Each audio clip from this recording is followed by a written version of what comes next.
পঞ্চায়েত প্রধানের ভাগ্নের মৃত্যুর ঘটনায় শোকের ছায়া। চিকিৎসার জন্য হাসপাতালে যেতে দেরি, বিষধর সাপের কামড়ে মৃত্যু এক যুবকের। হুগলির গোঘাটের বাড়ি গ্রাম পঞ্চায়েতের অন্তর্গত দিঘরা গ্রামের ঘটনা। এলাকার বাসিন্দা রামপ্রসাদ অধিকারী, বয়স আনুমানিক 38 বছর। গতকাল রাতে বাড়িতে শুয়েছিলেন। রাত্রিবেলা বাড়ির লোক বলেন হাতে কি একটা কামড়াচ্ছে বলে রক্ত ঝরছে দেখতে পান তারা। দেখেন দুটো দাঁত রয়েছে, সব মাংস তুলে নিয়েছে। তারপরই পরিবারের লোকেরা ঠাকুর মন্দিরে নিয়ে যান।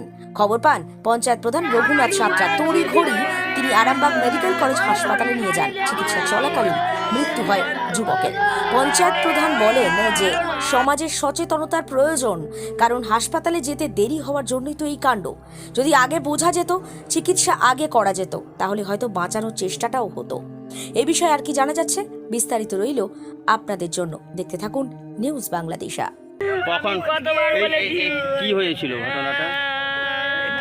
মদ খেয়েছিল, নেশা করেছিল। 9টার সময় মদটা খেয়ে ঘর খেয়েছিল, এসে ভাত খেয়েছিল, দুটি ভাত খেয়ে রাত্রে শুয়েছিল। রাত্রে শুয়েছিল আর 1টার সময় আমাকে তুলছে, মজা দেখো পুরো এক বাইছে, বলে দেখো আমার হাতে কি কামড়েছে।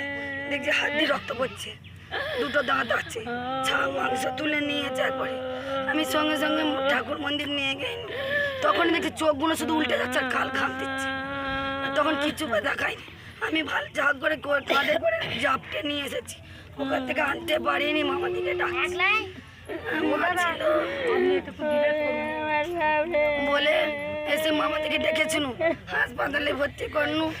হাসপাতালে ভর্তি করার পর ডাক্তার বেরোতে দেহ রেখে দিল। হসপিটালে ভর্তি করেছিলেন? হ্যাঁ, হসপিটালে ভর্তি করে। কখন নিয়ে গিয়েছিলেন হসপিটাল? 2টার সময় নিয়ে গেছে। মারা গেছে কখন আপনাদের কাছে খবর এলো? 3টের সময় হবে, 3টে পুরো 3 বাজে না। আপনি কি হন? আমি ওর স্ত্রী হই গো। আপনার নাম? আমার নাম পাপিয়া অধিকারী।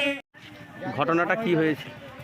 কালকে রাত্রে আনুমানিক 1টার সময় আমার ভাগনাকে বিছানায় ও আর ওর স্ত্রী শুয়েছিল। সেই সময় একটা সাপে কামড়ায়। তারপরে আমি 2:04 আমাকে আমার দিদি এবং বৌমা তোলে যে মামা তোমার ভাগনাকে এই অবস্থা হয়েছে। আমি সঙ্গে সঙ্গে একটা গাড়ির ব্যবস্থা করি। ঠিক আমি 2:14 এখানে গাড়িটা ছাড়ি। ঠিক 2:25 আমি আরামবাগ SDO হসপিটালে গিয়ে আমার ভাগনাকে ভর্তি করি। ভর্তি করার পরেতে ডাক্তারবাবু জানান যে আপনার ভাগনা আর এখানে নেই, মানে মারা গেছেন।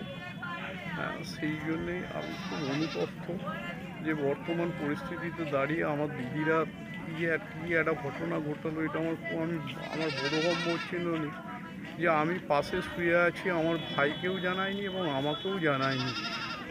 তো আমি শুনলাম যে আপনার মুখেই জানলাম যে ওনারা ওঝার কাছে নিয়ে গেছিলো।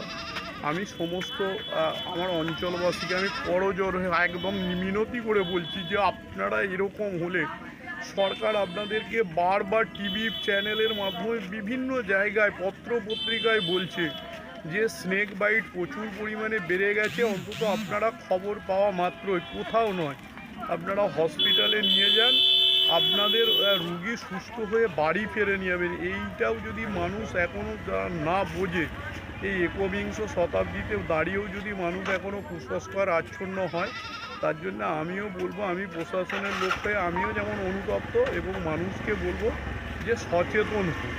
সচেতন না হলে আগামী দিনে কিন্তু সবারই বিপদ।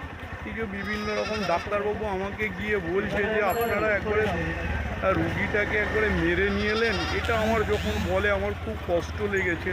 সিস্টাররা আমাদেরকে বলছে যে আপনারা এই যুগে দাঁড়িয়েও এরকম করেছেন, কিন্তু আমি আমাদের ফ্যামিলিকে, আমার দিদিকে আমি হয়তো বোঝাতে পারিনি, আমি ব্যর্থ। আগামী দিনে যাতে না এটা হয় আমি আপনাদের মাধ্যমেও প্রচার করব এবং প্রচার অভিযানের আমি একটা মাইকিং প্রচার করব এবং বিভিন্ন পুজো প্যান্ডেল, সামনে দুর্গা পুজো আসছে, সেই দুর্গা পুজোর প্যান্ডেলে যে সমস্ত পুজো উদ্যোক্তারা থাকবে তাদেরকে আমি বলবো যে এই সব বিষয় নিয়ে, বিশেষ করে বজ্রপাত, স্নেক বাইট, জলে ডোবা, এইসব নিয়ে মানুষকে একটু অ্যাওয়ারনেস করুন প্লিজ। আপনাদের কাছে আমি হাত জোর করে ক্ষমা একদম অনুরোধ করছি যে এগুলো করুন, যাতে আমার মতো যেন না এরকম ছেলে যার মা তার সন্তানকে যেন না হারায়। এই অ্যাওয়ারনেসের জন্যেই আজকে কিন্তু আমার ভাবনাটা চলে গেল আমি মনে করি। তাই আমি আমার দিদিকেও বলবো যে এরকম আর যাতে না কোনো দিন করে। যিনি মারা গেলেন নাম কি? নাম হচ্ছে রামপ্রসাদ অধিকারী, বাবার নাম উজ্জ্বল অধিকারী, বয়স 38 বছর। এই জায়গাটা কোন জায়গা? এটা দিঘরা।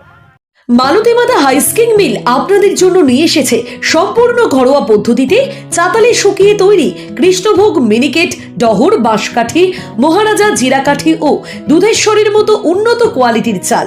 মালতীমাতা হাইস্কিং মিলে প্রোপাইটার পবন নন্দী ও জীবন নন্দী। ঠিকানা সুপারা, চাদুর, আরামবাগ, হুগলি।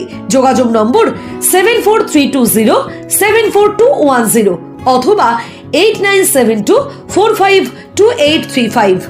আরামবাগ মতিলাল টেলিশপ ও স্যামসাং সার্ভিস সেন্টার, অনলাইন বা যে কোনো দোকানের থেকে সস্তা।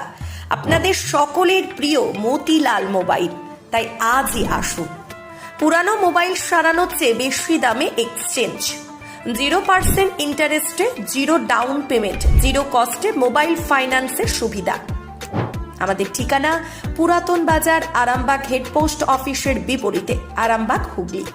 আমাদের যোগাযোগ নাম্বার 7001304430।